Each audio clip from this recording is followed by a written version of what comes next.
నగరంలోని 45వ డివిజన్ తాజ్ కాటా దగ్గర నుండి తెలుగుదేశం పార్టీ కూటమి ఎమ్మెల్యే అభ్యర్థి శ్రీమతి రెడ్డపగారి మాధవరెడ్డి గారిని, కడప పార్లమెంట్ అభ్యర్థి భూపేశ్ రెడ్డి గారిని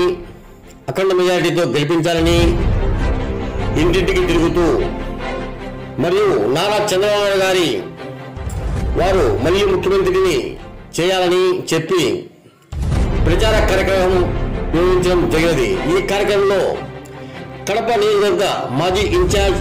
తెలుగుదేశం పార్టీ రాష్ట్ర ఉపాధ్యక్షులు విఎస్ అమీర్ బాబు, తెలుగుదేశం పార్టీ సీనియర్ నాయకులు తెలుగుదేశం పార్టీ కార్యదర్శి ఆంధ్ర లక్ష్మీరెడ్డి గారు మాట్లాడుతూ,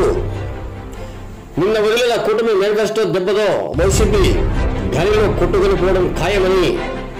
కూటమి అభ్యర్థులందరూ దాదాపు 160 మంది గెలుస్తున్నారని చెప్పి ఖచ్చితంగా మళ్ళీ నారా చంద్రబాబు నాయుడు గారు ముఖ్యమంత్రి కావడం ఖాయమని, ఆయన ముఖ్యమంత్రి అయితే ప్రతి ఇంటికి ఉచితంగా 3 గ్యాస్ సిలిండర్లు మరియు మహిళలకు తల్లికి 100 కింద ప్రతి ఇంట్లో ఎంతమంది పిల్లలు ఉంటే అంతమందికి సంవత్సరానికి 10,000 రూపాయల చొప్పున ఇవ్వడం జరుగుతుంది అని,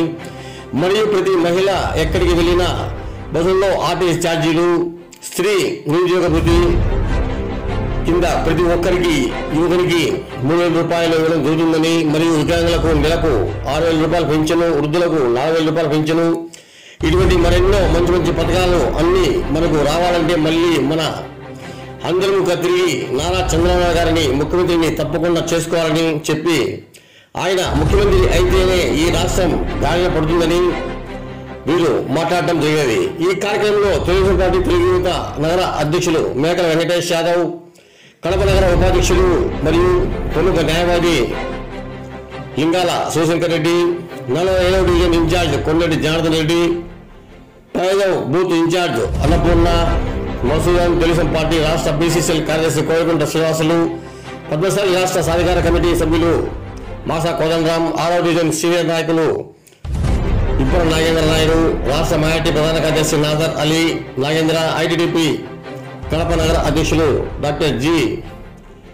వరకుమార్, నాదెల దస్తగిరి, మహిళా నాయకురాలు పావని, సుప్రియ తదితరులు పాల్గొన్నారు. కడప